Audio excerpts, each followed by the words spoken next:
Welcome back to your channel dear student. जैसा कि आपको पता है कि कल के डेट में एयरफोर्स ने अनाउंस किया, एक नोटिस जारी किया जिसमें आपको ये बताया गया कि आपकी जो नेक्स्ट वैकेंसी है वो कब आएगी और उसके बाद कब आपका जो है कि एग्ज़ाम होगा। ठीक है, तो इसमें जो उन्होंने शामिल नहीं किया यानी कि एयरफोर्स की ऑफिशियल वेबसाइट पे ये चीज़ मेंशन नहीं किया गया था कि जो आपकी एज वाली क्राइटेरिया होगी वो क्या होगी, यानी कि एज लिमिट क्या होगी। और जो सबसे बड़ा इशू रहता है वो यही रहता है एज को लेकर के। हाँ, उन्होंने नोटिस में एक चीज़ जारी किया, एक चीज़ क्लियरली उन्होंने बताया, आप देख सकते हैं यहाँ पर कि इस बार जो है कि फ़ीमेल कैंडिडेट्स भी इस फॉर्म को भर सकेंगी, यानी कि लड़कियां भी इस फॉर्म को भरेंगी। लेकिन जो सबसे बड़ी मुद्दा ये है, आप सभी के जो लगातार कमेंट आ रहे हैं, सर एज क्या होगी, मतलब एज लिमिट क्या होगी, है ना। जैसा कि पिछली बार आपको पता है कि पिछली बार जब ये वैकेंसी आई थी तो एज लिमिट 17.5 से 23 साल रखी गई थी, और ये 23 साल नहीं रखी गई थी। एक्चुअल में जब शुरू में नोटिफिकेशन आया तो उस समय जो एज रखी गई थी वो 17.5 से लेकर के डियर स्टूडेंट रखी गई थी 21 साल तक। ठीक है, लेकिन बहुत जगह पे प्रोटेस्ट हुआ, आपको पता है कि अग्निवीर का चल रहा था तो बहुत से बच्चों ने धरना प्रदर्शन किया, इसका बहिष्कार किया गया। तो इस चीज़ को देखते हुए वहाँ पर एज रिलैक्सेशन के नाम पर 2 साल बढ़ाया गया था, यानी 21 से लेकर के 23 कर दिया गया था, यानी 17.5 से 23 साल। तो इस बार वह जो एज रिलैक्सेशन है वो मिलेगा कि नहीं मिलेगा, इसको लेकर के आपके अंदर बहुत सारा डाउट चल रहा है, तो उसी के बारे में हम बात कर रहे हैं इस वीडियो में। तो जैसा कि आपको इस नोटिफिकेशन में दिख रहा होगा कि कहीं भी इस प्रकार से मेंशन नहीं किया गया कि एज आपकी क्या होगी। इसमें जो चीज़ मेंशन किया गया उसको पढ़ लेते हैं, फिर एक और पॉइंट पे हम आते हैं, फिर क्लियरली हम बताते हैं कि क्या हो सकता है। तो जैसा कि यहाँ पर देख लीजिए, एक बार फिर से आ रहा है, रजिस्ट्रेशन फॉर स्टार 01/2023 फॉर अग्नि वायु, ठीक ना, Agniveer Vayu intake 01/2023 will open in first week of November के पहले सप्ताह में आपका फॉर्म भरा जाएगा for male and female candidates, दोनों के लिए, मेल और फीमेल के लिए। ठीक है, और एग्जामिनेशन का जो चर्चा किया गया है, इन्होंने बताया कि नहीं, एग्जामिनेशन जो कंडक्ट कराया जाएगा वो मिड जनवरी, यहाँ पर आप देख सकते हैं मिड जनवरी 2023 में आपका, यानी कि 15 तारीख के आसपास, वही जब पतंग और खिचड़ी का जो टाइम रहता है उसी के आसपास जो है कि आपका एग्ज़ाम होगा। क्लियरली, तो ये चीज़ें यहाँ पर क्लियर हो गई। एक चीज़ और निकल के आ रही है डियर स्टूडेंट कि ये देखिए सरकारी रिजल्ट .com, अभी तक हम लोग ऑफिशियल वेबसाइट पे थे, एयरफोर्स के ऑफिशियल वेबसाइट पे, अब हम सरकारी रिजल्ट ओपन कर चुके हैं।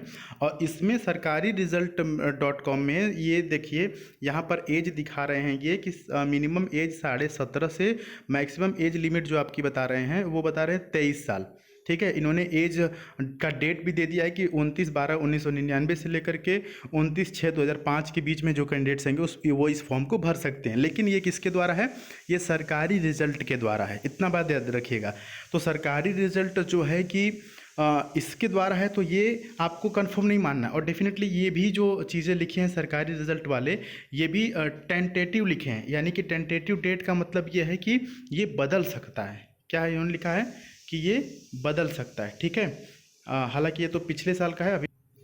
हाँ, अब देखिए यहाँ पर जो है वो इस साल का है, आपके सामने आ गया। वो पिछले साल का था, पिछले साल तो आपको एक ही महीना मिला था पिछली बार, मतलब पिछले साल के इसी साल की बात है जब फॉर्म आया था। तो यहाँ पर देखिए, यहाँ पर इन्होंने जो एज मेंशन किया डियर स्टूडेंट, पिछली बार भी उतना ही था, तो इस बार भी आप देख सकते हैं कि यहाँ पर इन्होंने क्या लिखा है, 17.5 से लेकर के 23 साल। जो पिछले साल उन्होंने एज दिया था, हमने इसलिए उसको दिखाया कि वहाँ पर टेंटेटिव शब्द का इस्तेमाल नहीं किया था। सरकारी रिजल्ट .com वाले जो हैं वो लोग वहाँ पर टेंटेटिव शब्द का इस्तेमाल नहीं किए थे। अब लेकिन इस बार में आप देख सकते हैं कि इस बार का जो आया है नोटिफिकेशन, उसमें 17.5 से लेकर 23 लिखे, लेकिन ब्रैकेट में टेंटेटिव लिख दिए। टेंटेटिव का मतलब होता है कि अनुमान लगाया जा सकता है, ये चीज़ निश्चित नहीं है, ये बदल सकती है। तो डेफिनेटली बदलेगी, ये मान के चले कि 95% चांसेस हैं, 95% चांस है कि 23 तक नहीं एज लिया जाएगा। क्योंकि पिछली बार ही जब रक्षा मंत्रालय की सिफारिश पर आपकी जो एज है 21 से बढ़ा करके 23 साल की गई थी, तो उसी बार उन्होंने मेंशन किया था, बताया था कि नहीं इस बार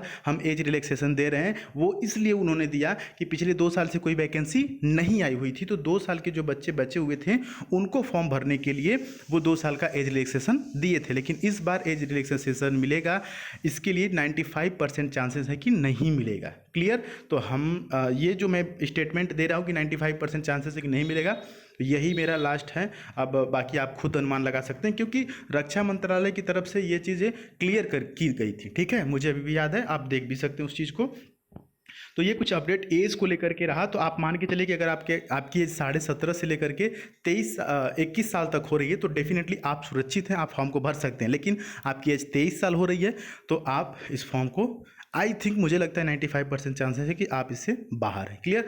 तो इस प्रकार से कोई भी डाउट होगा तो हम आपको कमेंट बॉक्स में बताते रहेंगे। लगातार आप वीडियो आती रहेगी, चैनल पर नहीं तो जुड़ जाइए, सब्सक्राइब कर लीजिए, क्योंकि अब न्यू बैच भी शुरू होगा और सारी चीज़ें धुआंधार चलेगी। डेफिनेटली मैं बहुत ही ज़्यादा एक्साइटेड हूँ इस भर्ती को लेकर के, क्योंकि अभी आपके पास और हमारे पास पर्याप्त टाइम है और हम लोग जम के तैयारी करेंगे और इस बार सिलेक्शन लेना है। ठीक है? तो कोई भी डाउट है तो कमेंट बॉक्स में लिख दीजिएगा। आपके डाउट के ऊपर ये वीडियो था। मिलेंगे फिर अगली वीडियो में, तब तक के लिए जय हिंद, वंदे मातरम।